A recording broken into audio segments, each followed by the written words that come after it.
warahmatullahi wabarakatuh. Kami dari kelompok 5 akan menjelaskan tentang manajemen kewirausahaan bisnis.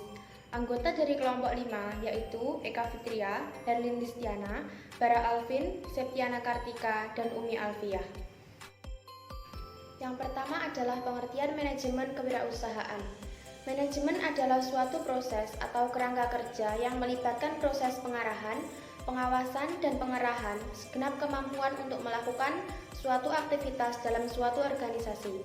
Sedangkan kewirausahaan adalah sikap, mental, dan jiwa yang selalu aktif, kreatif, inovatif, berdaya, bercipta, dan bersahaja dalam berusaha meningkatkan pendapatan dan memberikan nilai lebih untuk masyarakat dalam kegiatan usahanya.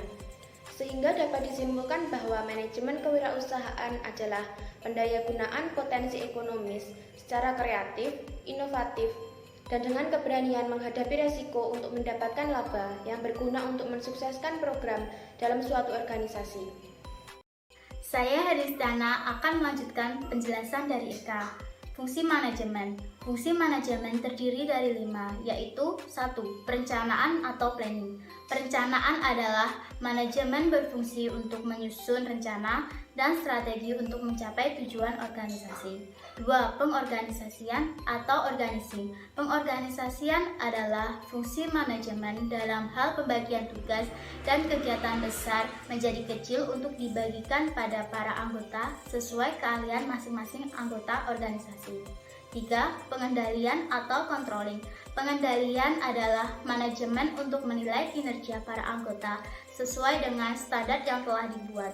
Kemudian, melakukan perubahan dan perbaikan jika terdapat hasil penilaian yang kurang baik. 4. Penentuan personalia. Bertanggung jawab terhadap payroll, database, dan pembayaran benefit lainnya. 5. Pengarahan atau directing. Pengarahan adalah tindakan yang dilakukan agar semua anggota berusaha untuk mencapai cita-cita organisasi. Selanjutnya, fungsi kewirausahaan terdiri 1. Memutuskan tujuan dan sasaran perusahaan. 2. Menetapkan bidang usaha dan pasar yang akan dilayani. 3. Menghitung skala usaha yang diinginkan. 4. Menentukan permodalan yang diinginkannya dengan komposisi yang menguntungkan. 5. Mencari dan menciptakan inovasi baru bagi perkembangan bisnisnya. Selanjutnya, pengembangan semangat kewirausahaan terdiri 1. Semangat seorang wirausaha. Semangat merupakan faktor yang sangat penting bagi keberhasilan seseorang dalam kegiatan berwirausaha. Ciri-ciri orang bersemangat adalah sebagai berikut. 1. Tidak mengenal lelah. 2. Pantang menyerah. 3. Rela berkorban. 4. Bersedia mengeluarkan potensi yang dimiliki. 2. Inovasi, kreativitas, dan motivasi. Inovasi adalah suatu proses mengubah peluang menjadi gagasan atau ide yang dapat dijual dan merupakan terobosan baru. 2. Kreativitas, yaitu kemampuan untuk menciptakan suatu produk baru. 3. Motivasi. Motivasi adalah pendorong perilaku seseorang. Motivasi berfungsi sebagai pengarah, artinya mengarahkan perbuatan untuk mencapai tujuan yang diinginkan. Jadi di sini saya akan meneruskan presentasi dari Herlin. Peluang usaha bagi wirausahawan. Peluang usaha adalah kesempatan yang harus diambil oleh seorang wirausahawan untuk mewujudkan suatu usaha dengan keberanian mengambil resiko. Ciri-ciri usaha yang berpotensi adalah usaha yang memiliki nilai jual yang tinggi. Usaha tersebut juga bukan hanya ambisi pribadi semata dan tidak bersifat musiman. Sedangkan ciri-ciri peluang usaha yang baik adalah: pertama, peluang tersebut asli dan tidak meniru. Kedua, peluang tersebut harus dapat mengantisipasi perubahan persaingan dan kebutuhan pasar. Yang ketiga, tingkat kelayakan usaha benar-benar teruji dan ada rasa senang saat menjalankan usaha tersebut. Selanjutnya adalah permodalan dan pembiayaan usaha. Permodalan usaha atau modal merupakan uang yang digunakan sebagai pokok untuk berdagang harta benda yang dapat digunakan untuk menghasilkan sesuatu yang dapat menambah kekayaan. Macam-macam modal yaitu modal menurut lama aktifnya seperti modal tetap dan modal lancar. Selanjutnya ada modal menurut wujud aktifannya berupa modal barang dan modal uang. Selanjutnya ada modal berdasarkan rentabilitas badan usaha berupa modal yang dipakai di dalam perusahaan dan modal yang dipakai di luar perusahaan. Selanjutnya ada pembiayaan usaha. Pembiayaan usaha adalah penyediaan dana oleh pemerintah, dunia usaha, dan masyarakat melalui lembaga keuangan bank, lembaga keuangan bukan bank, dan lembaga lain dalam memperkuat permodalan.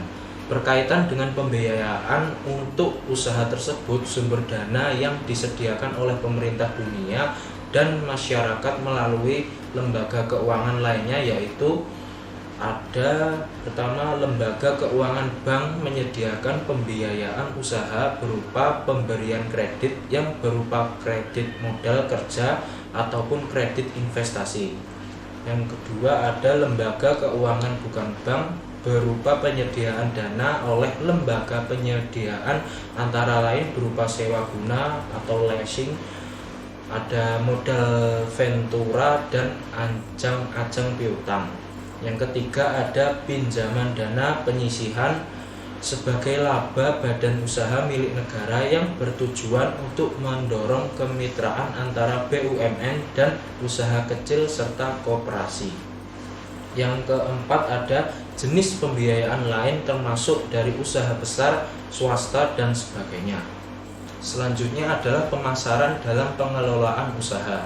Pemasaran adalah segala daya upaya manusia yang diarahkan untuk memenuhi kebutuhan dan keinginan melalui proses tukar-menukar yang layak dan teratur, sehingga kedua belah pihak yang melaksanakan pertukaran dapat memperoleh kepuasan.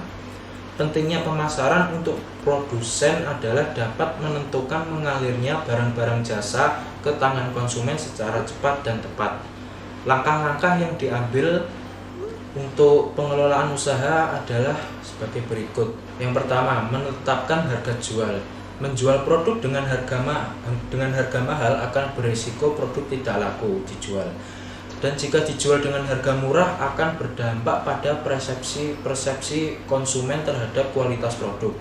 Untuk itu harga yang dijual harus sesuai dengan target pasar, segmen pasar, dan posisi produk di pasar. Yang kedua, menganalisis kepuasan pelanggan. Kepuasan pelanggan merupakan salah satu faktor kesuksesan penjualan. Penjualan yang berhasil adalah mereka yang memberikan layanan dan produk yang memuaskan pelanggan.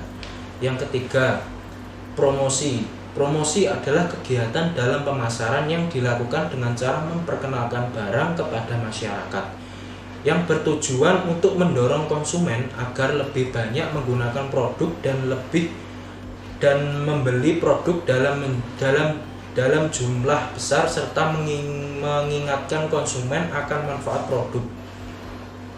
Sasaran dari promosi antara lain adalah seluruh masyarakat, para pelanggan produk, para distributor dan mereka yang memiliki kekuasaan pemerintah untuk membelinya. Selanjutnya akan diteruskan oleh teman saya. Saya Septiana Kartika Dudasningrum akan melanjutkan penjelasan dari Herlin, yaitu penerapan ilmu manajemen kewirausahaan pada bisnis kecil. Contohnya yaitu tempe coklat. Makanan yang terbilang masih baru ini memang belum populer di tengah masyarakat, sehingga makanan ini bisa dibilang sangat unik, yang mana olahan tempe khas Indonesia dikombinasikan dengan lelehan coklat yang membuat rasa lebih nikmat. Camilan lezat berbahan tempe yang dipadukan dengan coklat semakin diminati masyarakat. Tinggi peminat tempe coklat menjadi sebuah peluang usaha yang menjanjikan bagi siapa saja yang ingin menerjuni usaha tersebut. Selanjutnya, peluang dan prospek usaha. Peluang dengan usaha tempe coklat terbilang sangat perspektif, dengan respon positif oleh berbagai kalangan masyarakat. Karena terbilang camilan yang unik dan tak sedikit orang menggemari makanan coklat, dengan kreativitas dan inovasi membuat olahan tempe coklat semakin menguntungkan juga akan disukai banyak orang, sehingga prospek usaha tempe coklat sangat bagus dan cukup menjanjikan. Selanjutnya, pelaku usaha dan konsumen tempe coklat. Yang pertama yaitu pelaku usaha.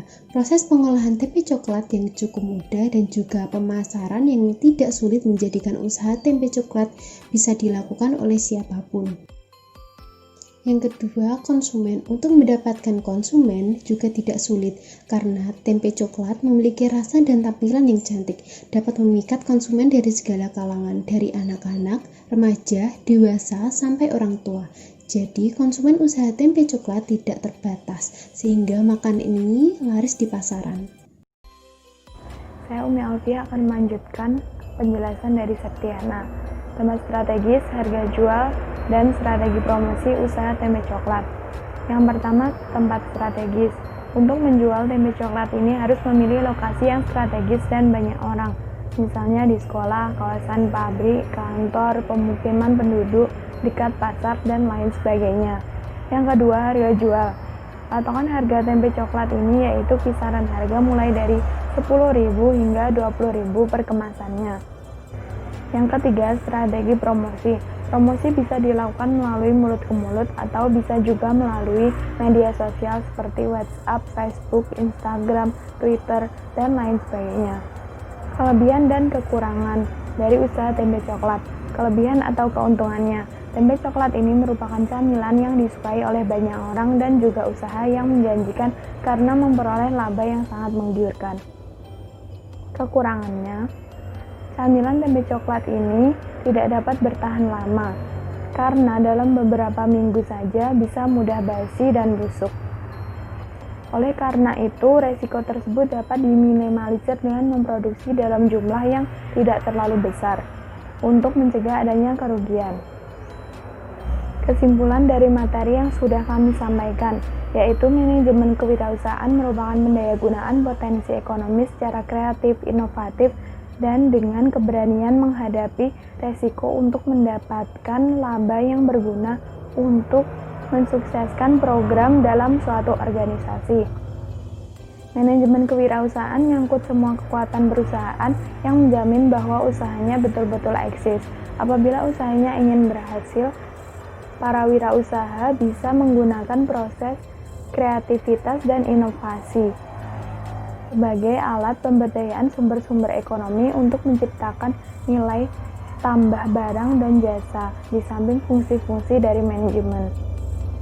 Kompleksitas organisasi usaha tergantung pada lingkup atau cakupan usaha yang akan dimasuki. Semakin besar lingkup usaha, semakin kompleks organisasinya. Sebaliknya, semakin kecil lingkup usaha, maka semakin sederhana organisasinya. Pada lingkup atau skala usaha kecil, organisasi usaha pada umumnya dikelola sendiri. Jika skala dan lingkup usahanya semakin besar, maka pengelolaannya tidak bisa dikerjakan sendiri, akan tetapi harus melibatkan orang lain. Sekian presentasi dari kelompok 5. Apabila ada kekurangannya, kami mohon maaf. Wassalamualaikum warahmatullahi wabarakatuh.